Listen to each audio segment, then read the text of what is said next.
También una obra, un proyecto, una obra, bien, no sé, como presentación estupendo.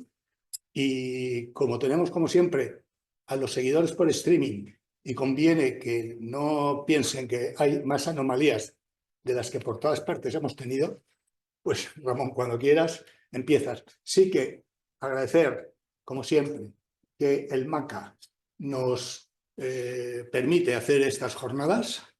Hoy no tenemos a la bibliotecaria Arantxa porque no está, como veis, para los que sois asiduos. Y Rosa me pide que la disculpe porque está de viaje. También agradecer la colaboración que presta el Colegio de Arquitectos, gracias al cual pues, el streaming se difunde, se graba y se difunde. Ya sabéis cuál es la mecánica. Ramón Esteve es el ponente y aunque tiene 50-60 minutos, puedes desarrollar el tiempo que quieras. Aquí cierran a las 8, como os digo siempre, pero no nos tiran ni nos apagan las luces. Tampoco quiere decir que tengamos que pasar la noche aquí, ¿eh? No me apetece pasar la noche en un museo. Bueno, os dejo con Ramón Esteve. Muy bien. Buenas tardes, muchas gracias por venir. Gracias al Museo de Arte Contemporáneo de Alicante y al Colegio de Arquitectos de Alicante también.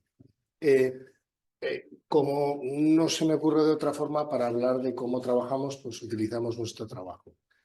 Ya puedo. Vale. A ver si. A veces que tienes que dar. Tienes que hablar.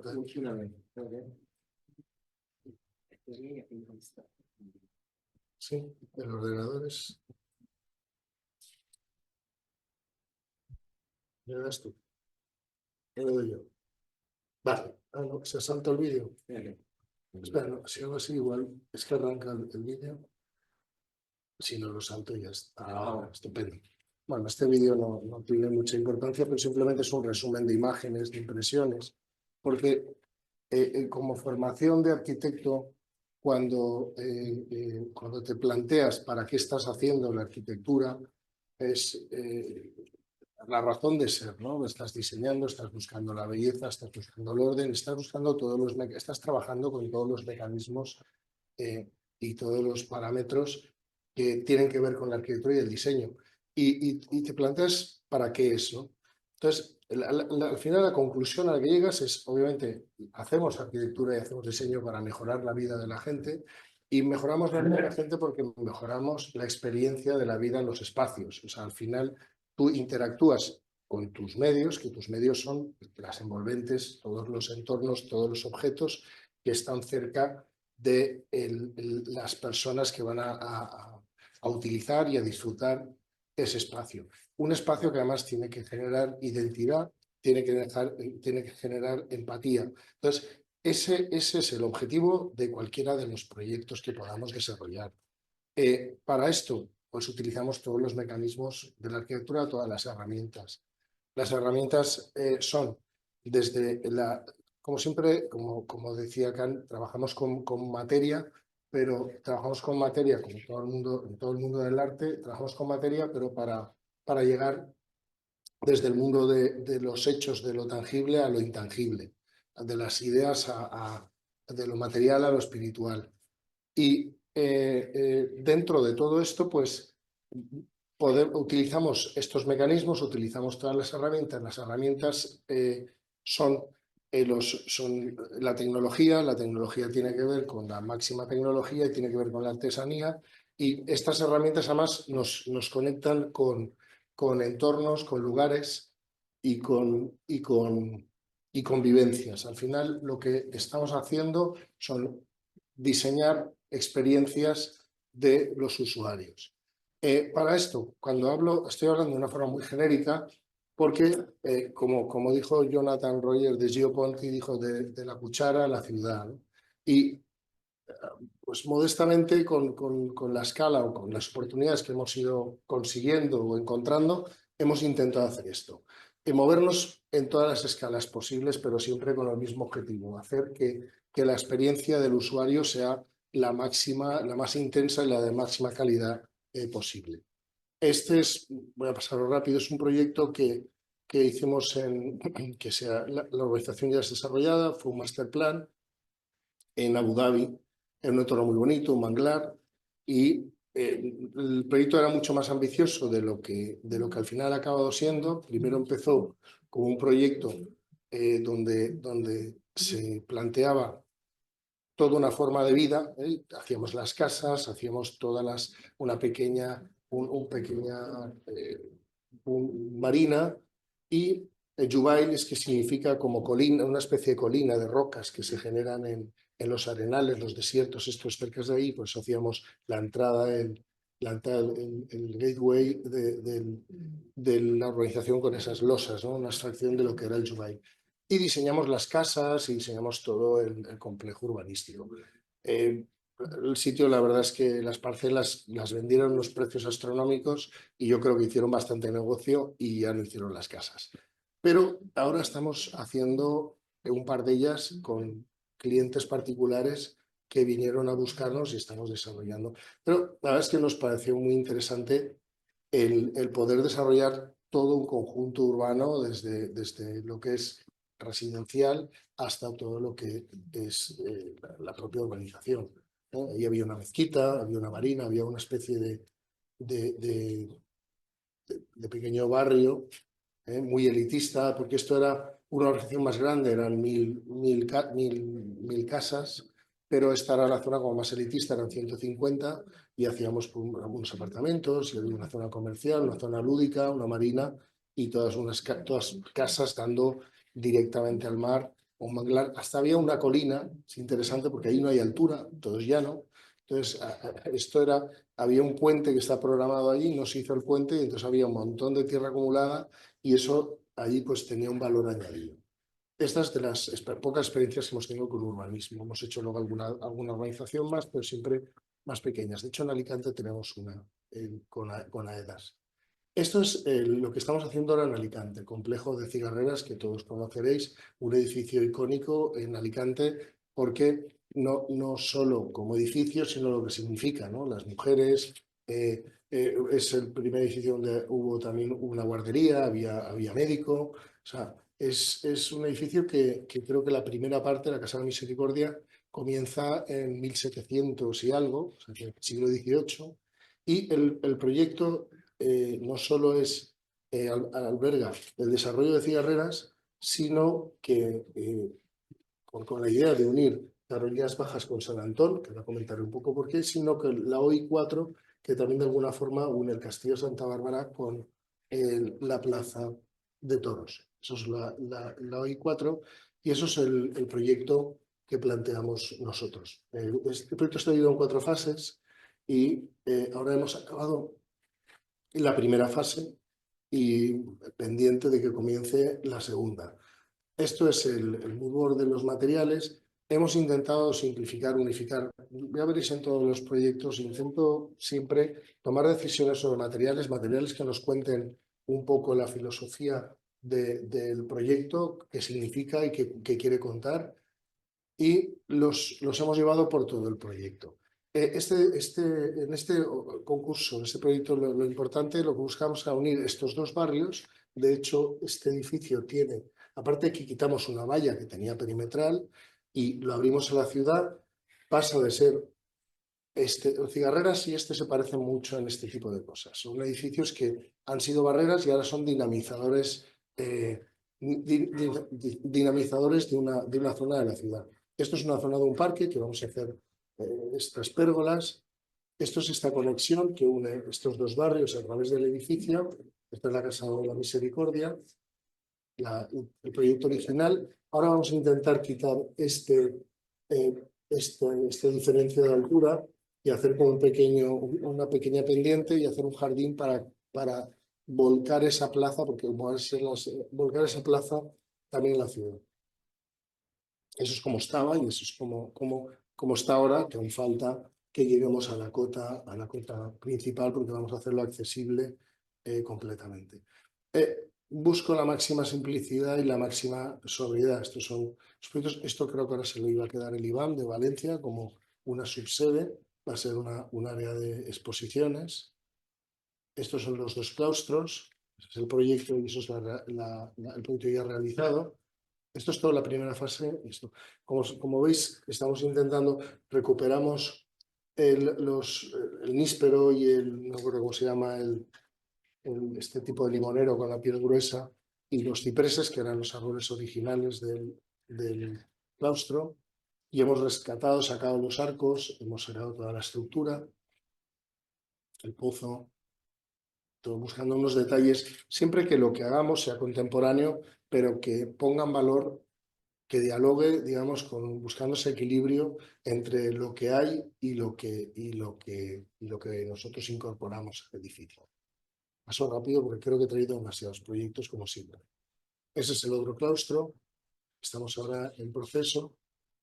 Está muy tocado, no todos los claustros son de madera. Hemos reconstruido todo lo que era de madera, muchos que eran de madera y son de hormigón, los pasaron a hormigón, porque es un edificio industrial. Los edificios industriales sabéis que la práctica, ¿no?, de las necesidades de los edificios van haciendo que se vayan haciendo intervenciones que inicialmente tienen un criterio y luego se pierden. Esta es una especie de patio que hay entre las dos fases, que una cafetería con todas las zonas. El contenido de este edificio es inicialmente cultural, educativo y administrativo. Esto lo visto, estas partes hemos puesto las instalaciones en unos dobles muros, en una especie de doble muro, como una especie de armariadas, para poder dejar todos los techos vistos y que quede lo más limpio posible. Esto es el salón de actos, la estructura que está ya bastante avanzada. Esto es la parte común, la parte de conexión. Esto es la segunda fase, que también es de la cigarrera, así que nuestra idea ahora mismo está así, pero nuestra idea es reconstruir, o sea, hacer también una interpretación de este pórtico, entre otras cosas porque le ganaríamos espacio al interior, a las naves, a los espacios interiores, para que tengan mucha más utilidad y puedan servir para temas docentes o temas culturales. Estos son los espacios intermedios que dan a lo que sea ese futuro claustro con las columnas de financiación. Eso, la parte de atrás es el secadero y son estas naves, que esto es el espacio de artes escénicas. Y ahora mismo hay un espacio que está ocupado por arqueología, por elementos arqueológicos del castillo. Y esta es la última fase, que es una fase en la que lo que hacemos es todas las medianeras que rodean este edificio, las construimos, está programado construirlas con viviendas para digamos, limpiar y ordenar todo. Este es el complejo de Rhodes. Rhodes también es una manzana, también creció, se hizo, hay varios ingenieros, José Port, Timoteo Brillet. Se hizo durante muchos años. Este edificio es de principios del siglo XX, era una fábrica de fundición. Por casualidad, cuando ganamos Rhodes, nos enteramos que habíamos hecho bombas Gens y era la competencia, en las dos fábricas eran fábricas de fundición.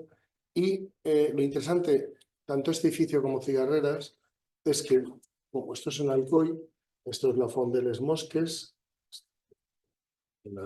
está por aquí, sí, aquí.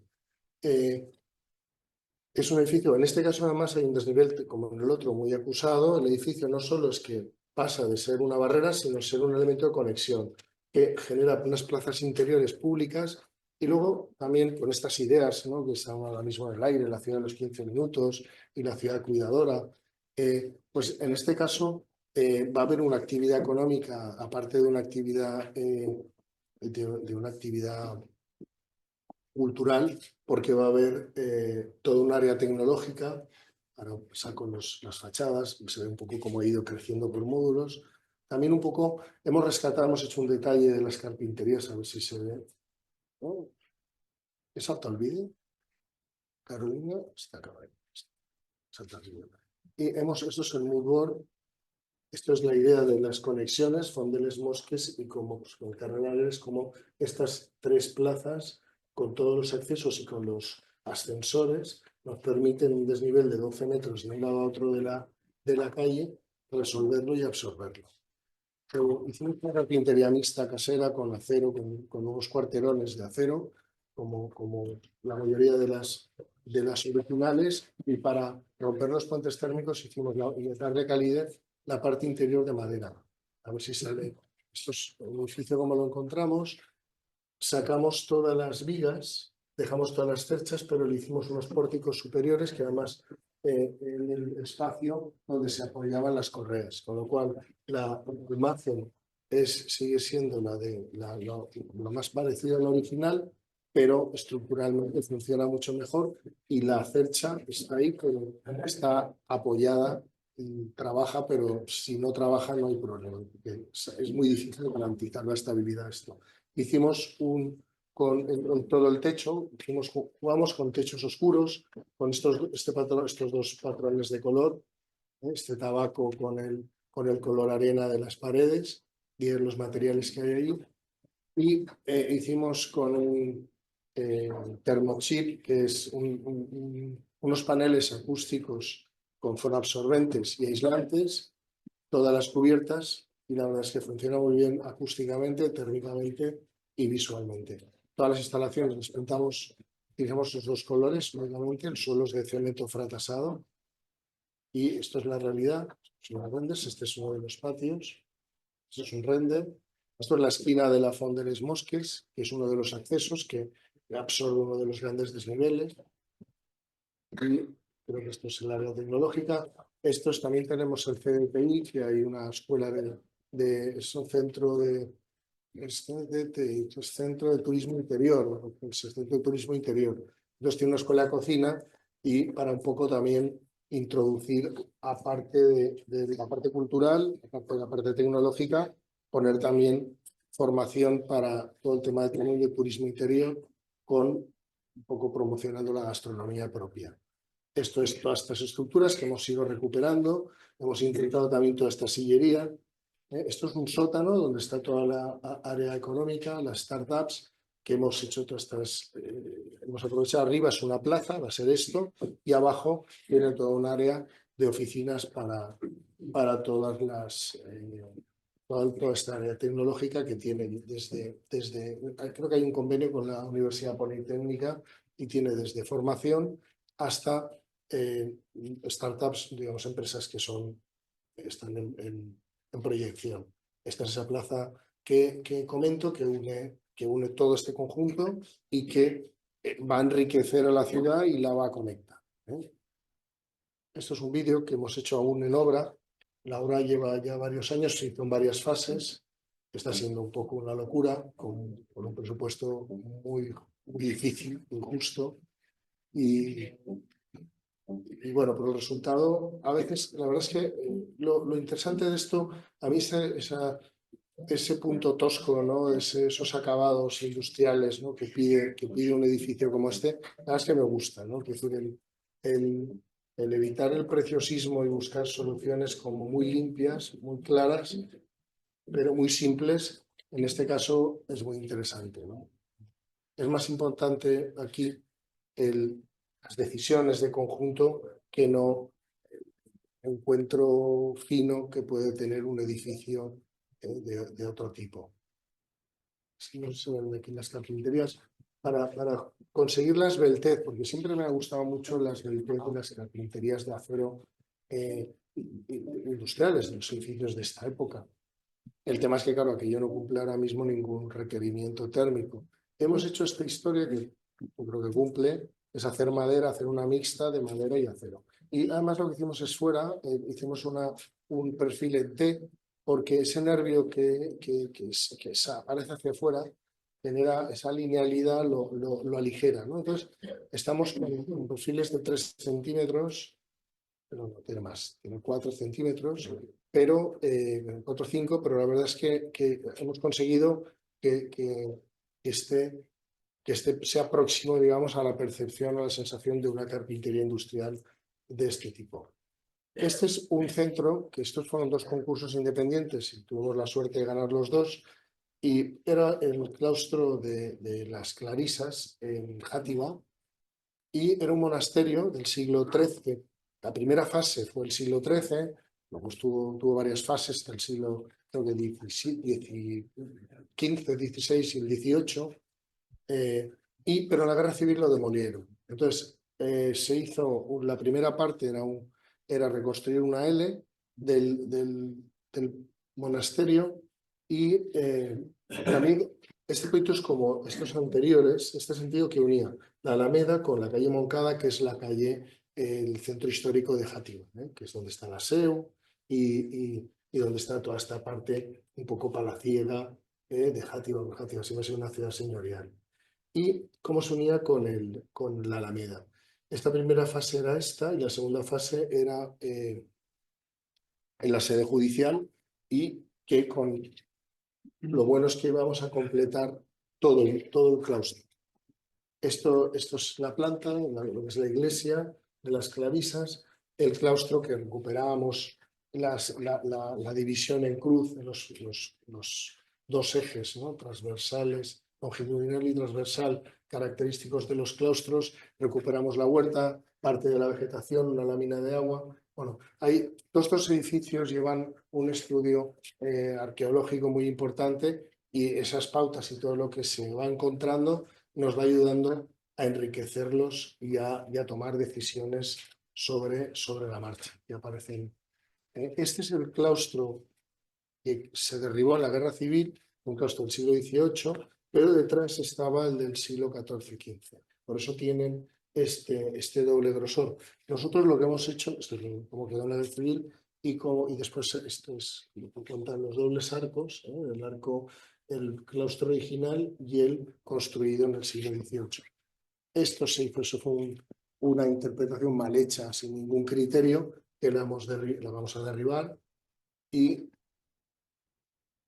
esto es como está ahora mismo y esto es el proyecto. El proyecto lo que hace es una abstracción también de lo que había con las proporciones de las fenestraciones del proyecto último original y utilizamos para un centro cultural que es el de Raimon y Annalisa todos estos deambulatorios, hacemos una cafetería, recuperamos el patio y hacemos que a la sede judicial, que la verdad es que si no hubiéramos hecho nosotros los dos proyectos hubiera sido complicado porque los dos están entrelazados y están maclados y uno pasa a través del otro. La iglesia está desacralizada y se utiliza como una zona de centro cultural, una sala de multiusos. Y bueno, estos son detalles de actualmente las bóvedas y de todas las intervenciones, porque como muchos de los edificios del siglo XIII originales, luego en el siglo XVIII se hicieron revestimientos neoclásicos o barrocos y este es uno más. Todas estas bóvedas, esta es una escalera renacentista. Aquí se hizo un forjado intermedio que lo vamos a demoler y vamos a recuperar toda esa cerámica. Esto es como va a quedar, porque esto era como era originalmente. Toda esa cerámica la habíamos puesto como alfombras ahí en medio, pero ahora los arqueólogos dicen que igual hay que sacarlo de ahí. Esto era el reflectorio, que va a ser una sala de exposiciones para los fondos que va a dar Raimon, porque tiene obras, él convivió con Tapies y con Miró, eran amigos y tal, y tiene obras propias y las cede a Játiva. Estos son las clusa que tenía el claustro, donde se pasaban tal, que la recuperamos y es la zona de entrada y será pues como una tienda, una librería. Y esto es el otro lado que da a la Alameda, que ahora mismo invade la calle, y esto es la sede judicial, que lo que hemos hecho es seguir el mismo criterio, pero con los juzgados, con toda la complejidad de los juzgados dentro de un entorno histórico y que, por ejemplo, el proyecto no lo tenemos cerrado del todo aún porque no sabemos si vamos a poder excavar, porque ahí abajo igual hay ruinas del siglo XIII. Si no hay, haremos pues las celdas y todo en el sótano, y si no, pues como en el proyecto tendrá que quedar. Y esto es un poco el otro lado. Este lado tiene la lámina de agua, tiene el huerto partido en 3 áreas, y esto es la calle Moncada y la parte exterior. Esto es Bombas Gens, esto sí que está acabado. Esto es un edificio que era un edificio de bombas, pero no bombas de armamento, sino bombas de agua hidráulicas, pero que en la Guerra Civil se convirtió en un centro, en la fábrica de bombas. Y que no la bombardearon porque pensaban que era otra, que la frieron a bombas.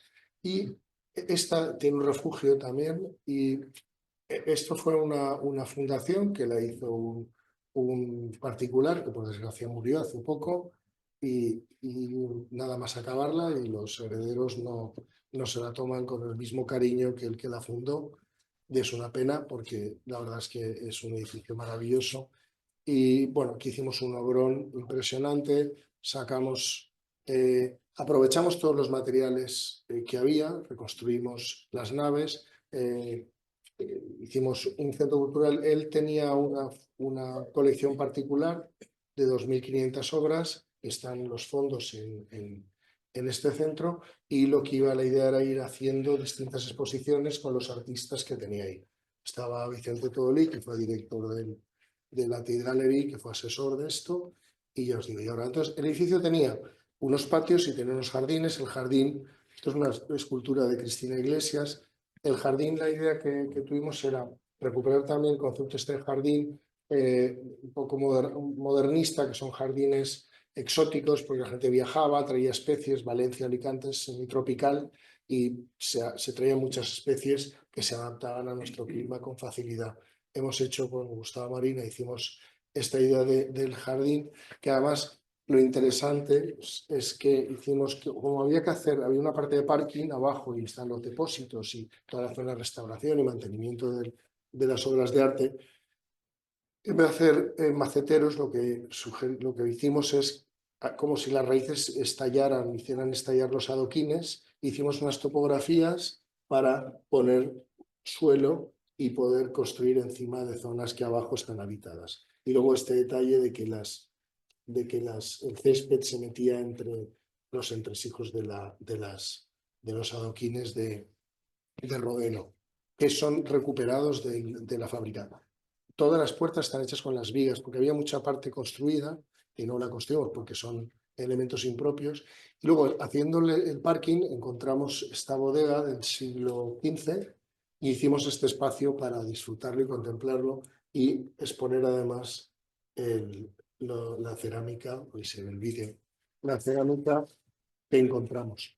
La fábrica era de principios del siglo 1919, es Art Deco de verdad, es de Cayetano Borso di Carminati y bueno, pues es curioso porque no estaba protegido, conseguimos que se protegiera. Después de protegernos, o sea, iban a tirarlo y cuando conseguimos que lo protegieran nos crearon problemas para variar, pero lo resolvimos. Bueno, esas cosas que son sin sentido. Y nada, es interesante, por ejemplo, para conseguir toda esa limpieza. Antes contaba en Cigarreras, hicimos como dobles muros, ¿no? Los dobles muros con todas las instalaciones integradas.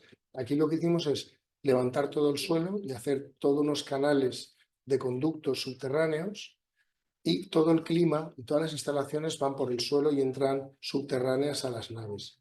En los espacios de expositivos, por las paredes suben cámaras y hay unas líneas donde además de las instalaciones sale todo el clima. El edificio que he contado, que es la fundación, se llama Pere Moralar, no solo tiene arte, sino también tiene gastronomía. Tiene un restaurante Ricard Camarena que consiguió ahí su segunda estrella de Michelin. Y luego tenía también un centro social que ha salido ahí, que es un edificio que hicimos con los nuevos materiales, que es un centro de... Porque la idea de este señor, José Luis Soler, que es el proveedor es de Mercadona, es del Ipulús, es Uvesol, era que no solo fuera arte, sino que tuviera también una parte social. Entonces, tiene un centro de día para adolescentes con riesgo de exclusión social. Esto es este espacio que hicimos para exponer. Y luego, eso es el refugio de la Guerra Civil, que lo bonito de este refugio es que está intacto.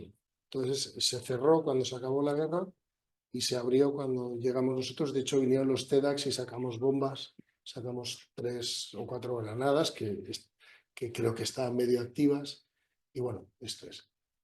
Voy pasando de escalas. Empezamos por las experiencias que hemos tenido en el estudio con edificios más grandes, edificios que tienen que ver con urbanización. Pasamos a casas y luego acabaremos con objetos, según cómo vayamos de tiempo y cómo vayáis de ánimos, ¿no? Bueno, estos son casas hemos hecho muchas casas, es uno de los proyectos que más me gusta. Las viviendas en el siglo XX, los grandes maestros, digamos, el proyecto del siglo XX es la vivienda unifamiliar, porque es lo que fue el icono de la mayoría de los grandes maestros de Corbusier, pero yo creo que es donde más interacción hay entre vida y arquitectura. Este proyecto es un proyecto de una casa, que es una ampliación. Está una organización, pero yo siempre, cuando hablo de generar esos entornos, intento conseguir que esos entornos, esa percepción, ese microcosmos que tú creas, que lo percibas al máximo.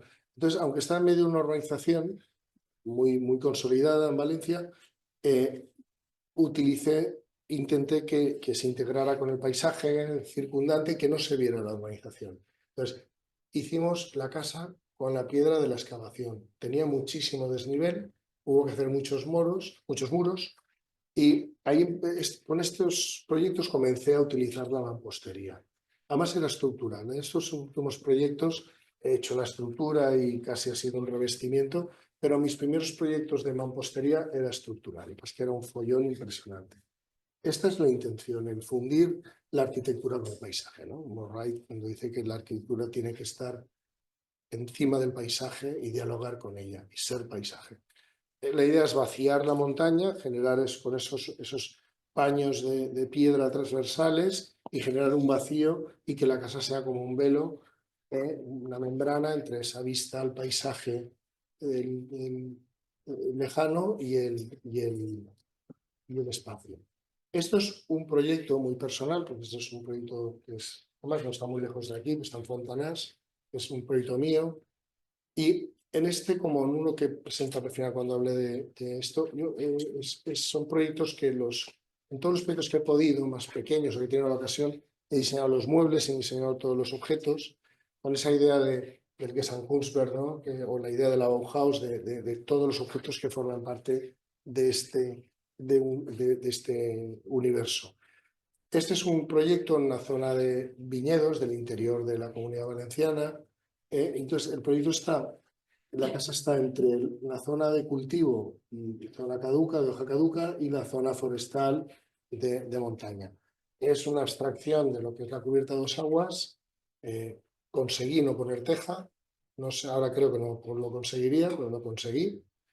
Y la casa es muy simple, es una extrusión de estas dos aguas con unas cajas que se traban dentro de ese espacio, generan un espacio, lo van dividiendo y lo van compartimentando, y cada una es un recinto que además apunta, digamos, recorta un espacio en el paisaje. El vídeo está dividido en dos porque la piscina se hizo después, la casa está conectada con el paisaje con unas plataformas, y la piscina es una de las plataformas elevada, como casi todas las balsas de riego que siempre están en alto, elevada, y es una plataforma más. En la casa ya digo que se abre a estos dos tipos de paisaje. Paisaje cultivado y el paisaje silvestre. Tiene tres materiales. El hormigón, buscaba esa idea de hormigón monolítico, no pude hacerlo, no había ninguna solución para que con una masa de hormigón aislase, impermeabilizase, entonces hice un doble hormigón con hormigón autocompactable, con una impermeabilización intermedia y un aislamiento intermedio. Una solución que a un cliente particular no me atrevería en la vida, ¿no? Porque Dios sabe cómo acabaría. Pero como era para mí, me atreví a hacer algo radical que no ha dado ni medio problema. Y luego estas cajas también son estructurales de madera, es un balloon frame, es una estructura de madera, toda entera y además revestida de madera. Y son estos dos materiales y la naturaleza con lo que juego. Y esa idea de la cabaña de Heidegger, ¿no? Ese espacio para pensar, ese espacio para conectar con la naturaleza. Nosotros siempre en los proyectos buscamos las aperturas de los huecos, son aperturas al paisaje, son como fotos del paisaje, ¿no? El paisaje tiene valor porque lo encuadras, tú vas y ves lo que quieres que se vea. En este proyecto esto es de una forma muy acusada. Lo más que es verdad que el paisaje ahí estaba, es un paisaje bonito, lo que he hecho es captarlo. Muchos proyectos no existe, lo creamos, y otros proyectos está y lo que hacemos es ponerlo en valor.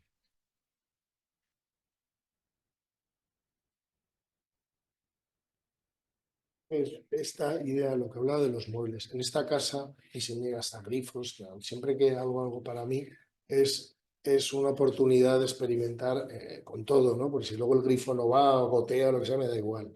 Lo importante es que el grifo juegue o cuente la misma historia que el resto del proyecto. Y luego van, los grifos luego van. Pero si no van, tampoco es un problema. Veis que ahí he intentado la simplicidad, ¿no? En estos proyectos hay mucha energía puesta en la solución del detalle, pero para que el detalle desaparezca, ¿no? Para que el concepto del proyecto esté siempre por encima de los detalles. Y el detalle sea como un elemento necesario para resolver con claridad estas ideas. Y jugando siempre con la artesanía. Aquí, en muchos de estos proyectos, casi nada es estándar. Está muy mal por las marcas de carpinterías y todo esto, pero casi todos acero hecho con herreros, hecho con artesanos, que hay en vuelo, con carpinteros. Muy poco. Aquí hasta interruptores no son de marca, son pulsadores de electrónica con domótica. Bueno, esta casa es una de las series de casas que hacemos delante del mar. Que, bueno, es en Alicante, es en Sardinera, en un sitio precioso, la Cala Sardinera. Es una organización que lleva 1000 años y se aprobó poco antes de comprar este señor la parcela y luego se construyeron unas cuantas casas. Como siempre lo que contaba, este universo que cuando estamos haciendo un proyecto estamos pensando que el proyecto se ve a sí mismo y lo que hay alrededor que no sea a favor, mejor que no esté. La forma de emplazarlo en el lugar, pues una plataforma con un zócalo de mampostería, que además tiene que ver mucho con todo el paisaje de la marina. Tenemos siempre unos escalonados aterrazados de piedra con cítricos y luego la montaña. Entonces quise utilizar el mismo sistema para ubicar la casa en el lugar. La idea de conectar, la idea de que la arquitectura sea un filtro. Con la arquitectura manipulamos la percepción del entorno. El entorno es el Mediterráneo, es para todos, por desgracia muy maltratado en nuestra zona, cosas muy feas, pero aún tienes un rinconcito y tú puedes jugar y puedes hacer que la belleza del lugar la percibas con la máxima intensidad. Y eso es el objetivo de estos proyectos. Bueno, pues esto es las características de los clientes. Este cliente le gustaba nadar y quería una climatizada y además una exterior. Lo conectamos con esto. Este proyecto, como el anterior, buscan ser estructuralmente muy esenciales. Aquí, la estructura que ves es la que es hormigón, y lo que no es estructura es madera. Entonces, jugamos con una paleta, creo que se acaba de Moodboard, pero lo he pasado rápido, con solo un color, que es el blanco, y con texturas. La textura de la madera, la textura de la grava, de la piedra y los cantos rodados que hay por ahí, por las playas de Javea. Y esos son los elementos con los que jugamos. Donde es estructural es hormigón, es visto, donde es cerramiento es madera, con la misma textura, y luego después está el vidrio, y cerca de la piscina hicimos esta grava rectificada tan bonita, la rodada, que le daba un guiño a la idea de las playas que tenemos alrededor. La casa está completamente rodeada de otras casas. Aprovechamos todo el sótano para esta piscina, para tener algunas habitaciones más. Y lo que es interesante aquí, además, de hablar un poco, es en esta casa la iluminación artificial.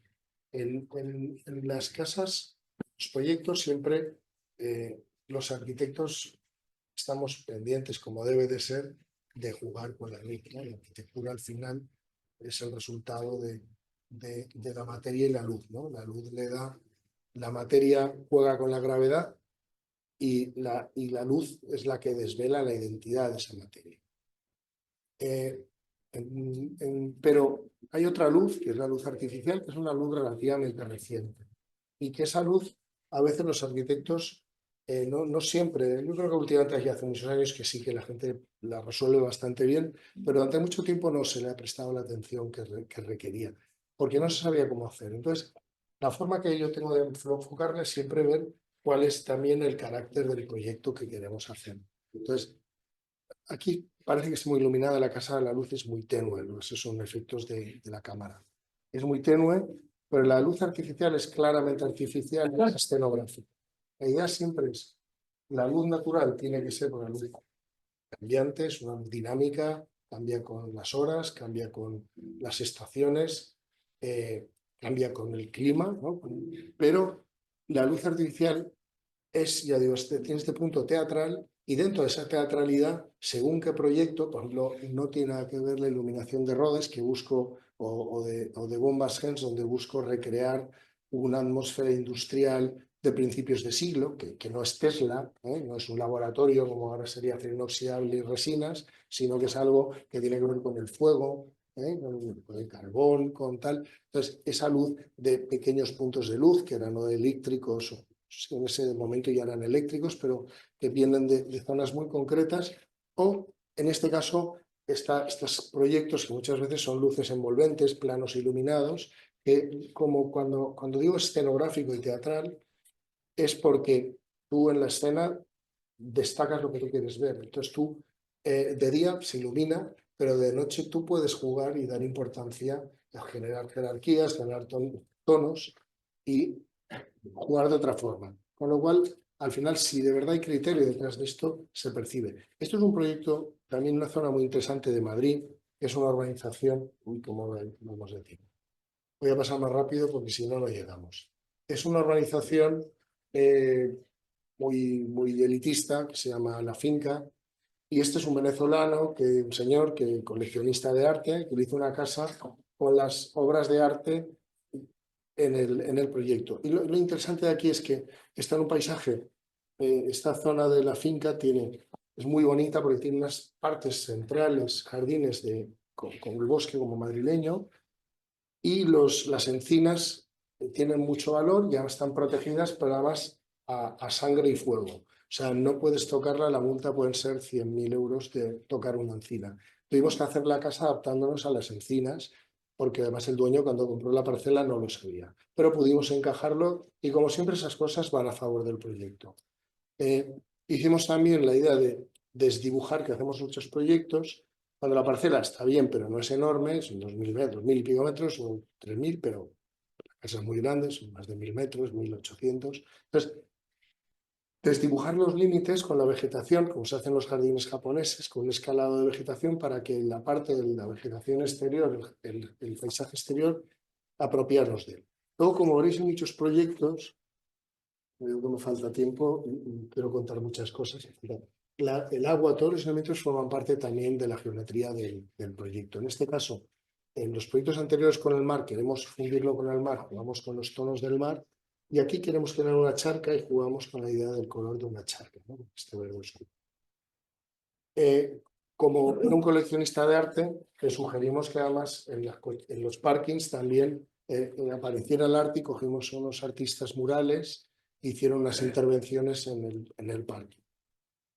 Tenía obras maravillosas, Anish Kapoor, tenía mucho arte abstracto, Cruz Díez, venezolano, porque sabéis que en Sudamérica hay un movimiento bastante potente, o ha habido, de op art y de arte abstracto.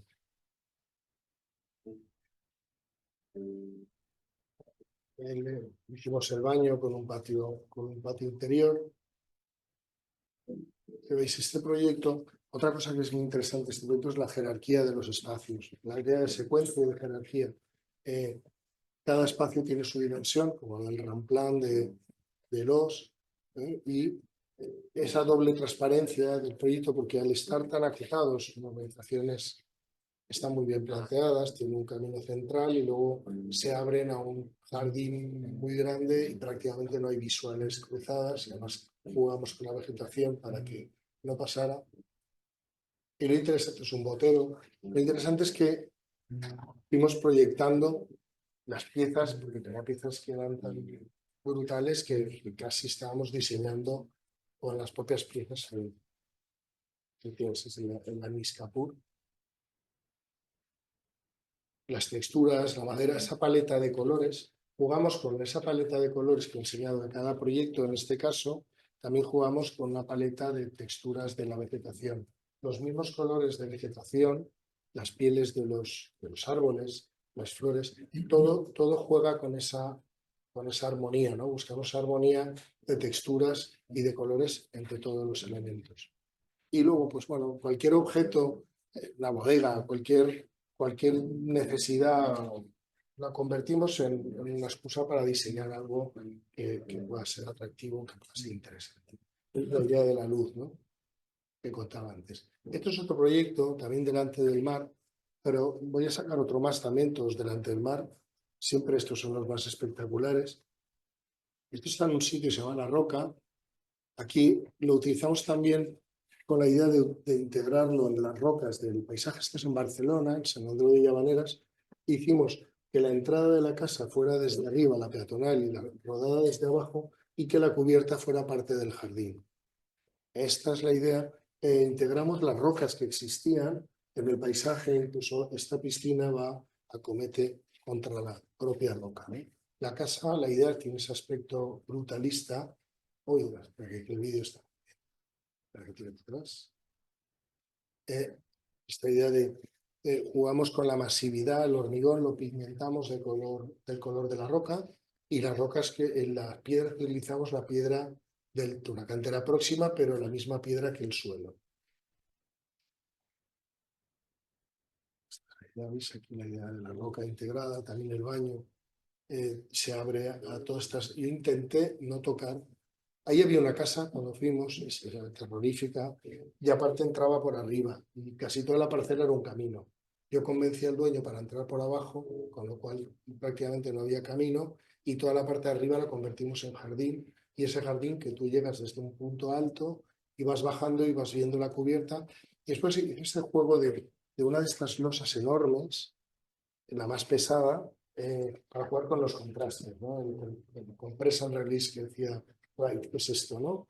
Es esa viga grande que hace que tú te introduzcas ahí y cojas escala, ¿no? Y la casa otra vez como filtro, mira, este espacio, con la sensación esa de gravedad y de gravidez, ¿no? Los contrastes son muy interesantes a la hora de estimular la percepción. Esta casa también se abre por un lado al mar y por otro lado a la montaña. ¿Veis? Esto es la bañera que hicimos, sacamos la roca con esta, un poco como esta arquitectura japonesa.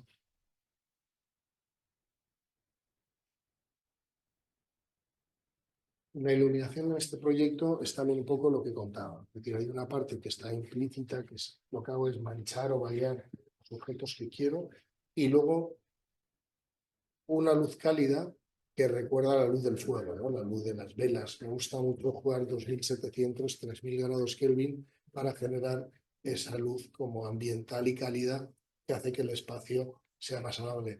Los árboles estaban delante de la piscina y los salvé de milagro porque el dueño se los quería cargar, pero sin embargo es parte de la identidad del proyecto, ¿no? El que hay ese filtro para ver el mar.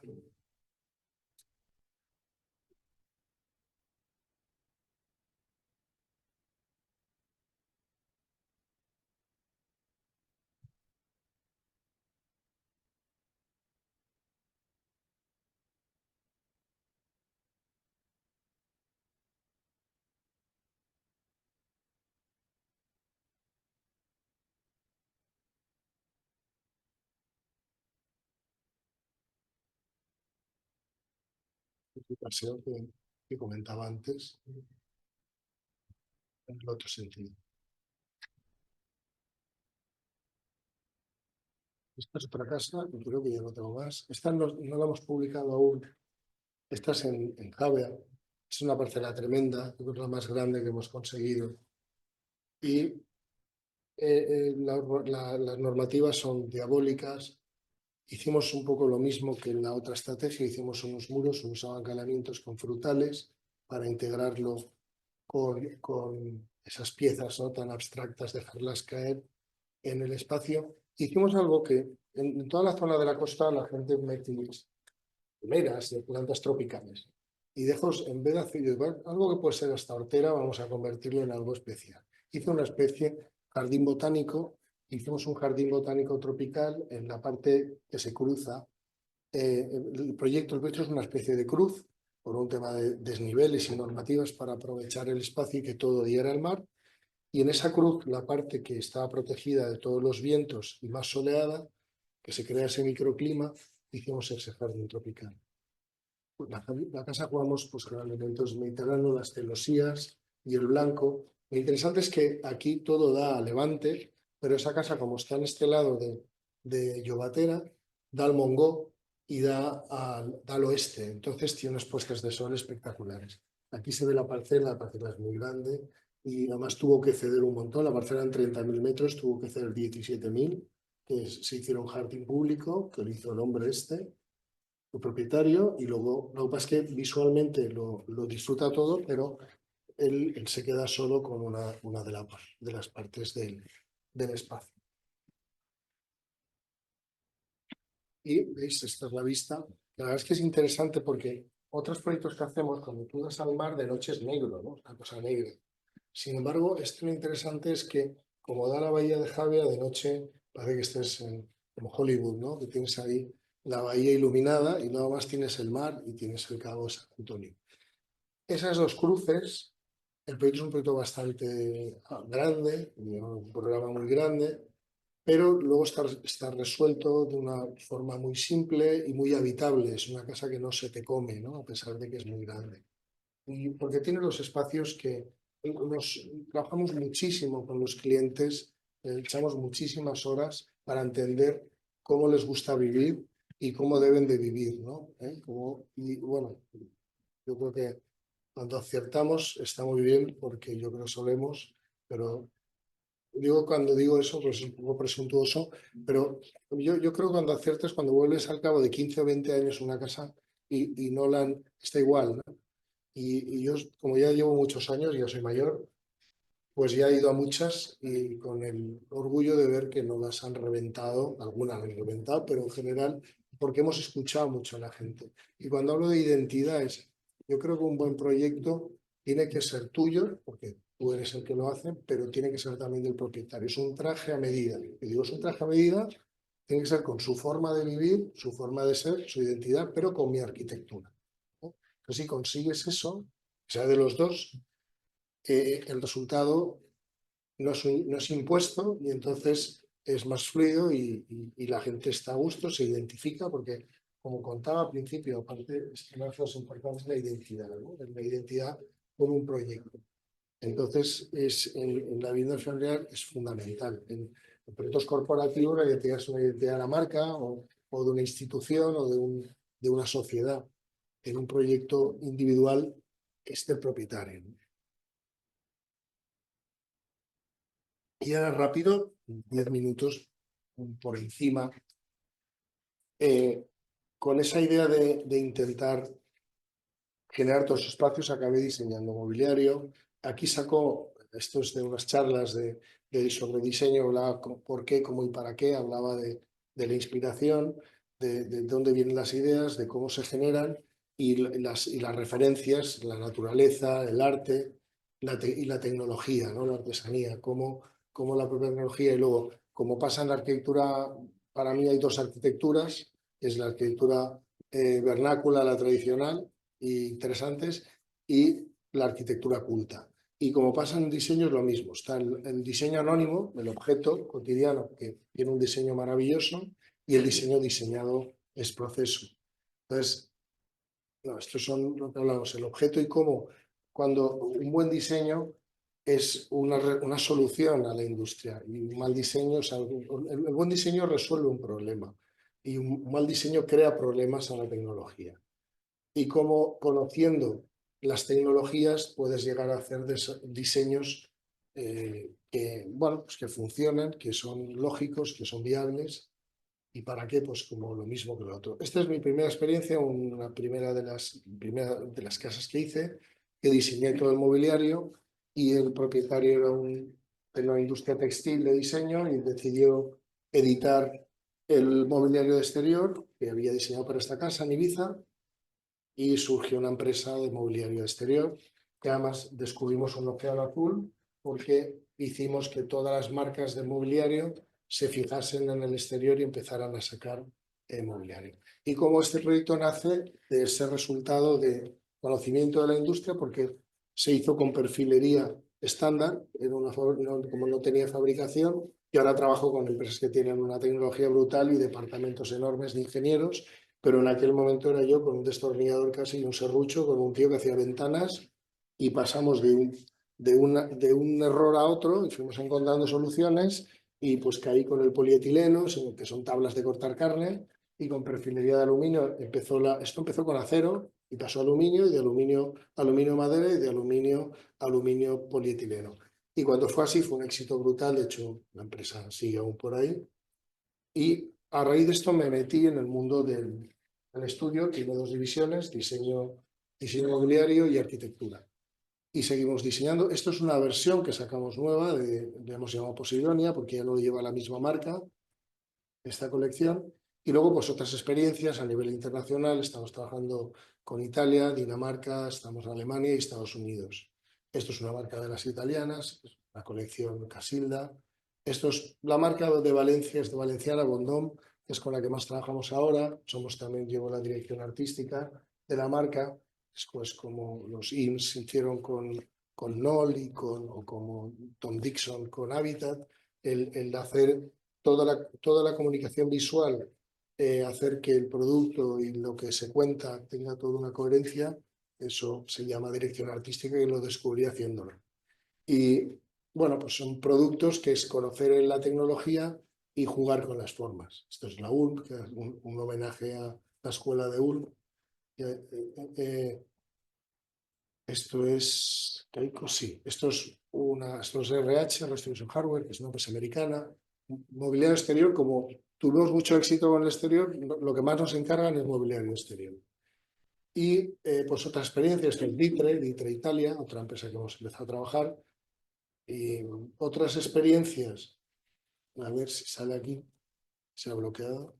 Sí, la iluminación, pues como hablaba con la iluminación, como con los proyectos de arquitectura, cuando empecé a diseñar iluminación, la primera empresa fue Vivia, y me gustaba mucho James Turrell, me gustaba mucho la idea de James Turrell. Es un artista que modela la luz. Entonces me gusta esta idea de la luz como masa, ¿eh? La luz tiene las dos cualidades, y cómo modelar esa luz, ¿no? Esa masa lumínica. Y empecé a ver, no sé, porque la primera colección Link, que son unos lucernarios. Esta es Origami. ¿Veis? Esto es Link, con Vivia, que la idea era buscar la idea del lucernario, y para eso utilizamos un polímero inyectado para que también la luz lo tuviera juntas y tuviera esa sensación de lucernario. Eran 4 piezas y podías hacer una composición libre, porque en el briefing la idea era que con una sola conexión pudieras hacer toda una estructura modular.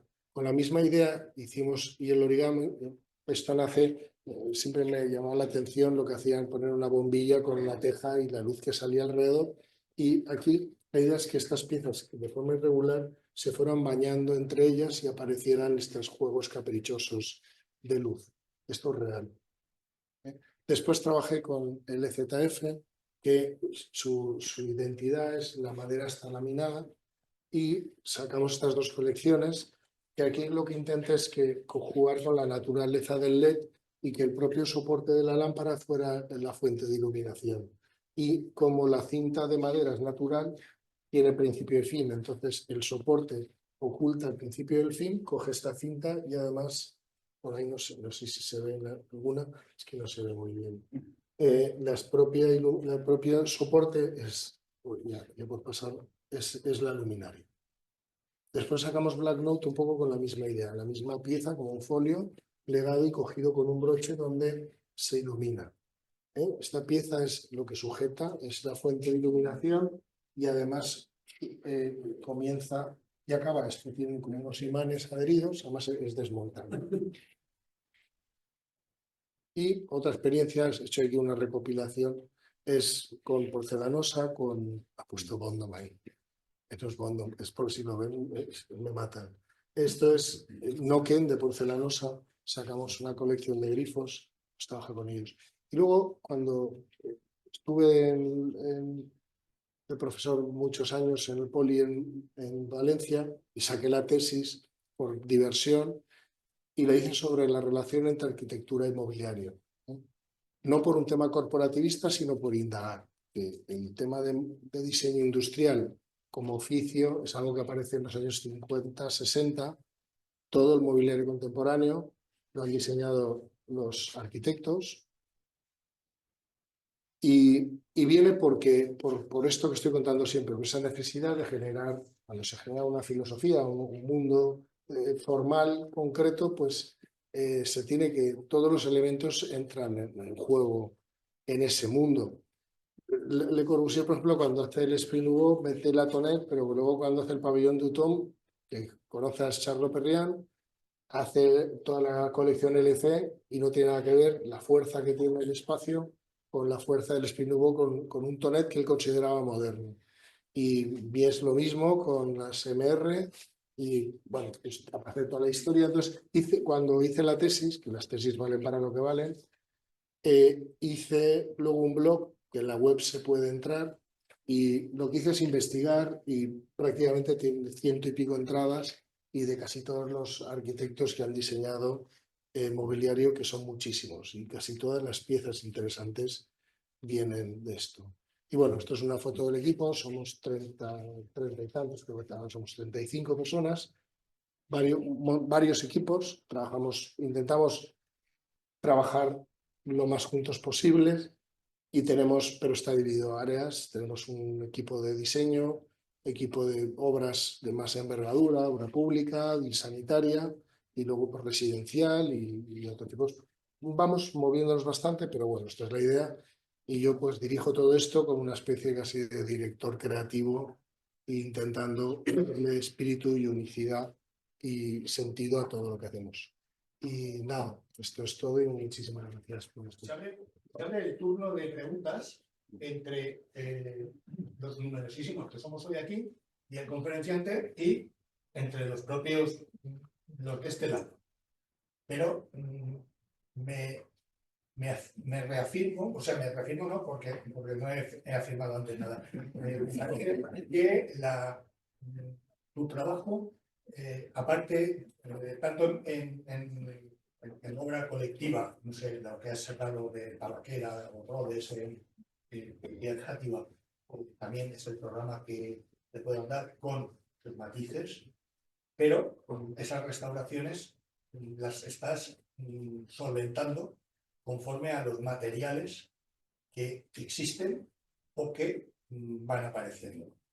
Y en las viviendas familiares, pues también casi la motivación, aparte del programa pactado, gerido por ti y por el usuario, viene del locus, del territorio que te inspira y que al margen de que aquellas lo de Madrid, en Madrid estén protegidas las encinas, al margen de eso, no las hubiera cortado igual, ¿eh? Que igual no las hubiera cortado aunque estuviera. De hecho, en la casa esa de la Roca no estaba protegido y me peleé con el cliente para que no cortara esos pinos. No podarla y mantenerlo y demás, independientemente de la protección administrativa y las sanciones que pueda haber, todo eso. Que tu motivación es lo que surge, lo que existe. Mira, cuando dicen a veces los escritores dicen, no, encuentro un papel en blanco. Lo bueno de la arquitectura es que nunca te encuentras un papel en blanco. Un lugar, o sea, la arquitectura está en un lugar y ese lugar tiene muchísimo. Entonces tú lo aprovechas. Muchas veces es en contra, ¿no? Hay sitios que son, por desgracia, son feos, están deteriorados y a lo mejor te tienes que proteger y te va a aportar poco. Pero la mayoría de las veces hay mucho donde rascar, ¿no?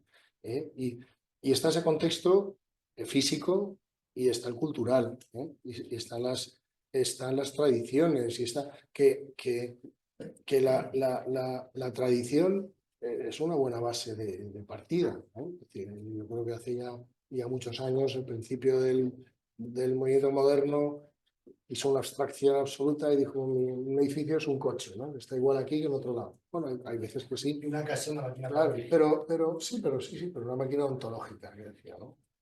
Digamos, con el ser humano dentro, con toda la complejidad. Entonces, yo creo que esa complejidad del paisaje, de esa complejidad de la cultura, es muy interesante y muy enriquecedor, y además como un elemento inspirador, ¿no? Como un herramienta porque tú tienes que tomar un montón de decisiones, porque esto es blanco, porque esto es verde, porque esto es tal, pues ampararte o poderte apoyar en cosas que tienen valor es más fácil, ¿no?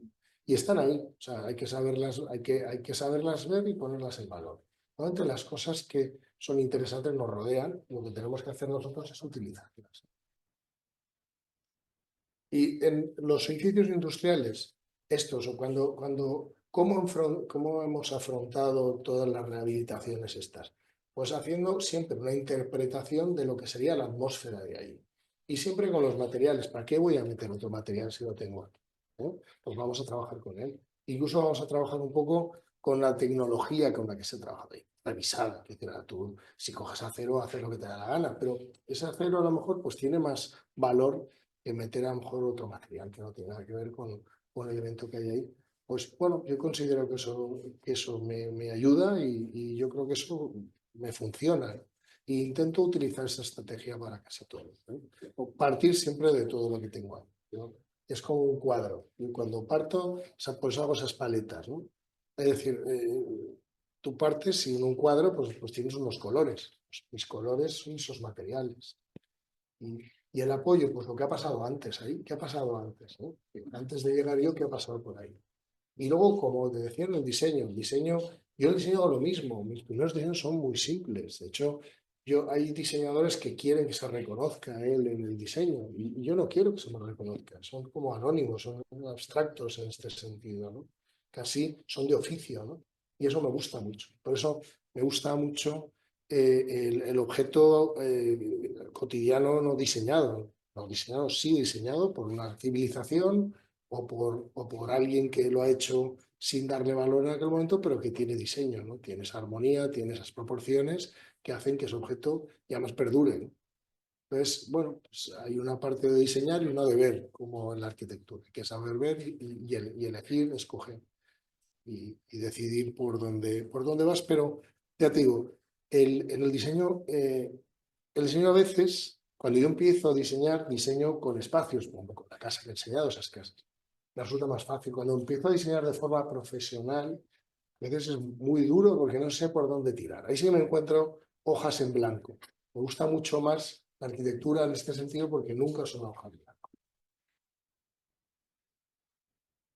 Bueno, en definitiva, que el lugar, el locus al que se refería Aldo Rossi en los años 70, o la historia de las tres intervenciones de restauración, reconstrucción Fundamental. que he presentado, está pesando la historia a la hora de actuar. Totalmente. Unas más antiguas, otras más modernas. Játiva más antigua, por cierto, Játiva es provincia de Valencia.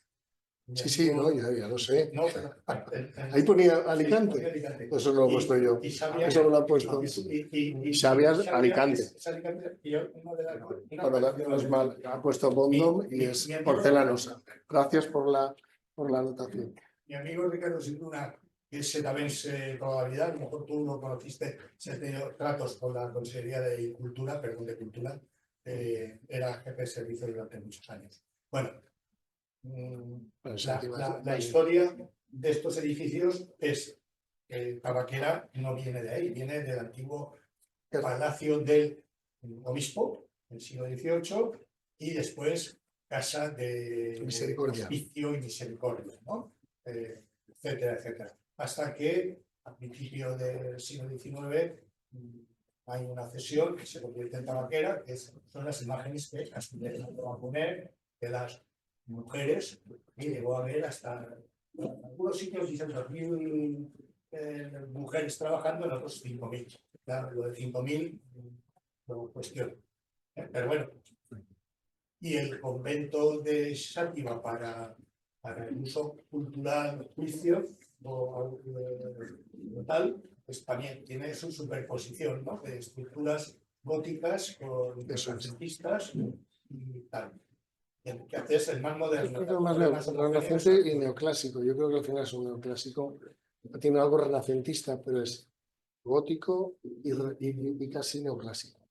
Bueno, La fachada es neoclásica. la Catedral de Valencia es un claro Era ejemplo de barroco, ¿no? gótico reinterpretado en el neoclásico. Sí, sí. Y allá por los años 70, empecinados en revertir a Y sí, bueno, San Nicolás también se protegió mucho. Se hizo mucho revestimiento neoclásico en el 18 y el 19. Sí, no, Cubriendo el gótico, porque era algo a los como académicos del 18 no les gustaba el gótico. la Edad Media en general. La modernidad era hacer neoclásico. Pues muy bien. Pues muchísimas gracias. ¿Alguien quiere alguna pregunta más? Bueno, Has empezado la sesión hablando sobre algo que a los arquitectos nos frustra mucho a veces, que es en el proceso de ideación al inicio, que tenemos la idea en la cabeza y también como que queremos, eso que has dicho tú, ¿no? De cómo plasmar la experiencia sensorial del hábitat en el proyecto. ¿Cómo es tu proceso de diseño? Si utilizas una representación distinta o también en la situación actual en la que empezar un proceso de diseño, muchas veces desgraciadamente empiezas desde el CAD o empiezas desde el Revit y te olvidas de todo lo demás, ¿no? Yo nunca he empezado. Pero He manejado, ahora no lo manejo, pero llego a ser hasta profesor de AutoCAD, que ahora no tengo ni idea ni cómo encender un ordenador. Todo a mano. Esos croquis, muchos los ves ahí, son croquis que he hecho después. Pero el croquis original es así. O sea, no está tan elaborado, pero trabajo a mano todo. De hecho, yo ahora es que solo trabajo a mano. O sea, y mira, yo al final uno diseña sobre lo que conoce.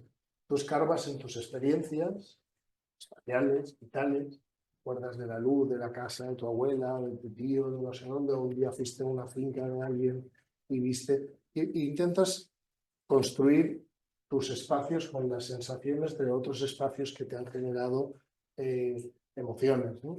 Entonces, yo creo que es la forma de trabajar, ¿no? El tema es modelar esto, o sea, modelar estas ideas. A veces no te salen, no las tienes tan claras, pues te pones a trabajar, trabajando te van saliendo ideas. Pero yo sí que es verdad que lo hago todo a mano. Y luego me inspiran mucho los procesos que he puesto aquí, pero yo ahora voy menos porque también he ido mucho, pero el ir a las carpinterías, ir a las cerrajerías, ir a las canteras, ir a la obra y estar ahí con los artesanos, la parte de producción es tan inspiradora. Pues está ahí en esto en el diseño, ¿no? Es el arte, por un lado, la cultura te inspira, porque es conocimiento que te inspira, pero luego el propio arte y luego los procesos industriales. O sea, el proceso es inspirador.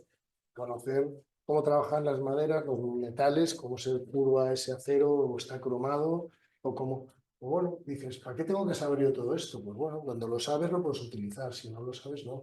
Si no, lo que estás es dibujando, haciendo a veces monadas con formas, que está pasando mucho, y si la forma corresponde a un proceso y a una naturaleza de un material, al final tiene como más veracidad, ¿no? Y tiene más calidad. Pues intenta siempre buscar eso. Ahí es una búsqueda continua de esto, ¿no? En todo lo que haces. Yo tengo una pregunta. ¿Crees que el uso de líneas rectas, sobre todo en la arquitectura, puede influir o influye directamente en el subconsciente de las personas? No, a ver, la recta es porque es lo más fácil, ¿no? Claro, Si te vas de una forma recta, la arquitectura en sí nace, me gusta la idea de modelar la arquitectura y de excavarla, ¿no? Y incluso, a veces dices, ¿cuál es la envolvente de un edificio? Un acuerdo entre lo que tiene que pasar dentro y lo que pasa afuera. La fachada es eso. El tema es que por un tema por un tema hay muchos temas. Primero por un tema de la geometría. Intentamos geometrizar con lo de la Gestalt, ¿no? Con lo que es la psicología y las teorías psicológicas de la Gestalt. Intentamos reproducir, siempre reducir para entender las formas a volúmenes elementales. Eso es por un lado. Esto incluso en la obra más antigua que puedas encontrar tiene esta voluntad. Y por otro lado también la propia tecnología cuando las cuevas son excavadas, no son rectas, ¿no? Pues con la forma de la excavación. Cuando algo se hace construyendo con un hilo tal, pues es recto. Entonces, que nuestra cultura nos lleva a esta racionalidad, pero es que ahora mismo yo creo que es un momento a nivel creativo tal, que es maravilloso, porque hubo un momento que habían unos manifiestos y había como una ortodoxia, y cuando te salías de esta ortodoxia caías como en el pecado ahí absoluto. Y ahora mismo puedes hacer lo que te dé la gana. Es decir, si tú lo que haces tiene sentido, tiene armonía y tiene detrás una narrativa, pues tiene valor. Entonces, uno se mueve en un universo formal porque está cómodo, porque es resultado, ya te he dicho, de una tecnología, de una forma de concebir o de construir, pero no, yo he hecho muchas cosas con ¿No crees curvas, que influya el abuso de líneas rectas en la mentalidad de las personas? No lo sé, no lo sé, no Te lo lo sé. digo porque en verdad me parece interesante lo que has dicho de fusionar la arquitectura con la naturaleza, pero si tú lo piensas, en la naturaleza no existe la línea recta. Así es. Sí, pero el hombre es el único animal que no es natural. Lo menos natural que hay es el ser humano, porque el que inventa lo artificial es el ser humano. Lo que pasa es que tenemos las dos cosas, somos animales y racionales. Entonces, la parte racional es la parte que acaba derivando en esa recta, ¿no? Esa recta es una entelequia, como tú dices, no existe, ¿no? Es una abstracción geométrica. La geometría es una abstracción, no existe. Entonces, como somos los que nos inventamos esto, pues jugamos con esto. Hay un arquitecto chileno, me parece que se llama Javier Sienio Sirain, un apellido muy raro, y el tío solo maneja formas orgánicas.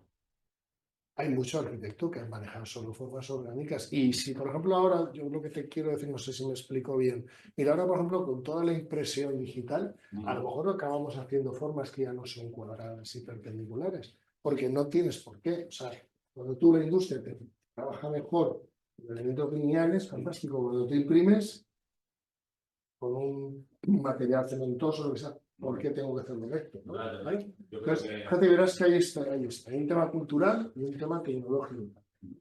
Es que el paradigma tiene mucho que ver. No, porque es más fácil, no te equivoques. Y El ya tirar, el tecnígrafo que tenía en la cuadra. bueno, una tecnología, está fantástico. Una tecnología da una cosa y otra da otra.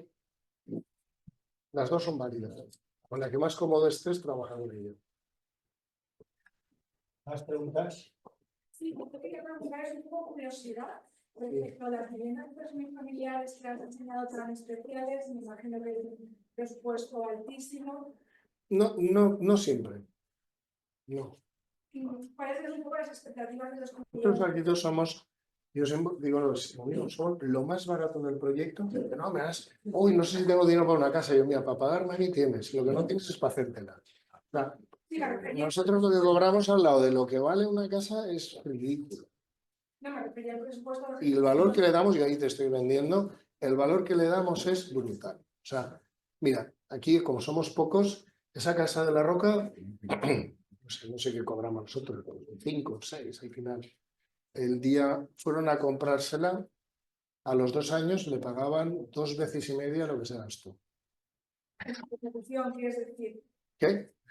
de la ejecución. Sí, sí. Claro, mi pregunta era un poco respecto a las expectativas de estos clientes sobre estas casas tan especiales y su forma de vivir, que comentabas que era una pregunta así curiosa porque me imagino que son igual un poco diferentes que... No, son iguales. A ver, tú, un arquitecto que lleva muchos años trabajando sabe más como un médico de cómo debe de vivir a veces un cliente que él mismo. Tú no vas y le dices tal, pero sí que le escuchas y te dices, ¿por qué no haces esto? ¿Por qué no haces lo otro? Y él te dice cosas interesantes. O sea, el buen cliente te dice cosas interesantes, pero te deja a ti decidir. Cuando ya se mete en lo que no le toca, hay una parcela que es de él y otra que es tuya. Cuando se mete en la tuya, estamos mal. Y si te dice cosas, aporta y tú eliges, a veces hay ideas de proyectos que son del dueño y encantado de reconocerlo. Pongo, si quieres, en un póster a la entrada. Pero que me deje a mí que elija, y porque a lo mejor dice 5 buenas o una buena y 10 disparates. Y lo que tienes tú es que dejarte esa capacidad. Al tratar con mucha gente, pues yo te digo que hay mucha gente que le he dicho, ¿por qué no haces esto, lo otro, sabes más que incluso de cómo ellos deberían de vivir que ellos mismos, ¿no? Bueno, mi pregunta iba más relacionada lo que aparece en ¿Ves casas con las últimas casas? Yo muchas casas al principio tengo casas con presupuestos muy domésticos, ¿eh? Al final lo que nos está pasando es que cuando el estudio son 30 y tantas personas, de hecho no deberíamos casi ya ni de hacer casas. O sea, es casi... Entonces, ¿qué pasa? Hay un mínimo de honorarios que si no llegamos ahí es que perdemos dinero. Entonces, no es que esté empeñado. De repente un amigo le hago una casa pequeña, me lo paso mejor, o he hecho ahora una cafetería para una amiga chulísima que mide 30 metros. Pero no puedes hacerlo como trabajo para un estudio cuando crece, ¿eh? Entonces no es que esté obsesionado con hacer casas para millonarios, sino es que no puedo hacer casas que no son para millonarios. Ahora ya no podemos. Sí, no, mi curiosidad iba Por la escala. Entonces dices, el otro día yo estuve en un arquitecto de Madrid y me dice, yo no puedo hacer proyectos de menos de 50 millones. Y yo, coño, de ahí quiero llegar yo. ¿Sabes? Entonces, yo no puedo hacer casas de menos de 3 o 4 millones. No, mi curiosidad Y ya de 3 o 4 ni de coño. Pero no puedes porque no puedes. Porque pierdo dinero. 35 personas, Hacienda, Seguridad Social, gente preparada. Pero personalmente, tú sí que puedes hacer un proyecto independiente por tu Que cuenta. te diga, ya, yo no tengo tiempo ni ahora mismo me tengo que salir volando, ¿sabes? O sea, yo no tengo tiempo ni para respirar. Y un proyecto pequeño lleva al mismo tiempo que uno grande. Y no puedo lograrlo. ¿Y crees que esta situación que tienes ahora condiciona tu creatividad o no? Ni lo más mínimo. No, porque si el tío tiene dinero pues no me deja trabajar, no se lo hago. Como no le hago a un tío que es así, desde que empecé, vamos. Esa decisión no la tomas ahora, la tomas el día que empiezas a trabajar. Pues no estuve años yo haciendo cosas pequeñitas hasta que hice cosas grandes. Claro. Y Ramón, ¿tú no crees que la sociedad, los colegios, no expliquen lo que somos los arquitectos y lo que Totalmente. hacemos a la sociedad? Porque nos Totalmente. quieren denostar totalmente. El cliente no entiende lo que puede hacer un arquitecto por él, no entiende nada. No lo hemos, no No lo lo hemos hemos demostrado. entender, No lo hemos es- demostrado, pero cada vez yo creo que más. Yo creo que sí. Mira, hace unos años, Creo que yo llevo ya muchos años. Primera, cuando yo empecé a trabajar, no había arquitectura moderna conocida. Y la burguesía, yo a la gente que le he hecho muchas casas de estas, vivía en una casa con molduras y con balustradas. Y cuando tú empiezas a convencerle y tal, y enseñarle otras cosas, pues, ahora mismo la gente ya ha visto que hay muchas casas contemporáneas, mejor o peor. Bueno, siempre hay lo que hay, pero ya hay un nivel que no existía. De hecho, mira, esa casa que te enseñé en Ibiza, esa casa tiene 30 y tantos. Y esa casa, me acuerdo de un amigo que vino y dijo, ¿sabes que nunca había estado en una casa moderna? O sea, no había estado físicamente, había visto 1000 revistas, pero nunca había estado en una casa contemporánea. Entonces, ahora estamos en un momento mejor. Hay mucha más gente, pero hay mucha más demanda. Y la sociedad, y sobre todo en la sociedad, la burguesía ha aceptado la arquitectura contemporánea. Entonces, no, será solo lo tradicional y una interpretación cateta de lo tradicional, que es lo que se ha hecho hasta hace 4 días. ¿Y es obligación de un arquitecto decir el precio final de un diseño como el que tú haces? No, eso es una cosa que eso es un problema y es que la Muy gente, grande. a mí me pasa mucho, incluso con mucha pasta, nos vuelven locos ahí, porque yo no entiendo, me dicen, no, aunque yo sea millonario, me quiero gastar esto. Vale, yo te hago esto. Entonces, cuando ya se mete y se emociona y se gasta el doble. Claro, yo ahí lo que pasa es que soy muy duro, pierdo clientes por eso. Pero les digo, esto vale esto. Es decir, si tú no vienes por aquí, más te vas a gastar esto. Como vengas tú cada día que vienes, te vale 100.000 euros. Es que es así. Eso, lo que pasa es que yo muy descarado al final. Yo se lo suelto enseguida, ¿sabes? Porque ya me he comido muchas y oye, si yo te dije me quedaría hasta 3, sí, pero me has dicho que quieres todo esto. Es que, ¿o qué hago caso? ¿A todo esto o a los 3? Es la trampa, En el forfa. proceso de diseño estás Es muy continuamente diseñando codo a codo con un constructor. No, pero lo más que ahora con los años y ya se los Sabes por dónde va a ir la tela, pero totalmente, pero tú sabes, el cliente te fusiva. pero ahora mismo una casa, el que quiera, mi primo se ha hecho una casa con 1.000 euros el metro, vale, pues vete a verla.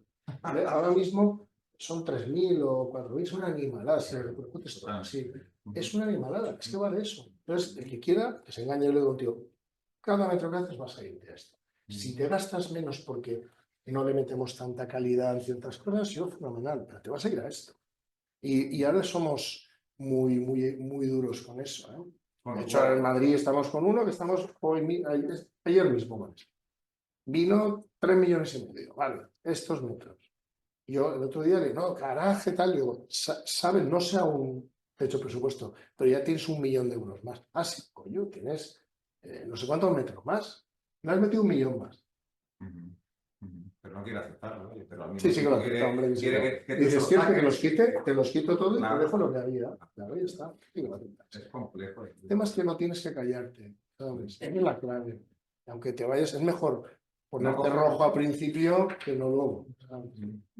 Pero bueno, pero por ahí pasamos todos. Ya. Y eso, y bueno, y la administración, y tú tienes rodes de locos, si lo digo aquí en público, o sea, el presupuesto es de locos, es de locos, Pero es que de existen bajo, denuncias de ahí, bajo. Y no les da la gana a reconocerlo, y tenemos unas tensiones brutales, la Total. constructora no sé cómo va a acabar.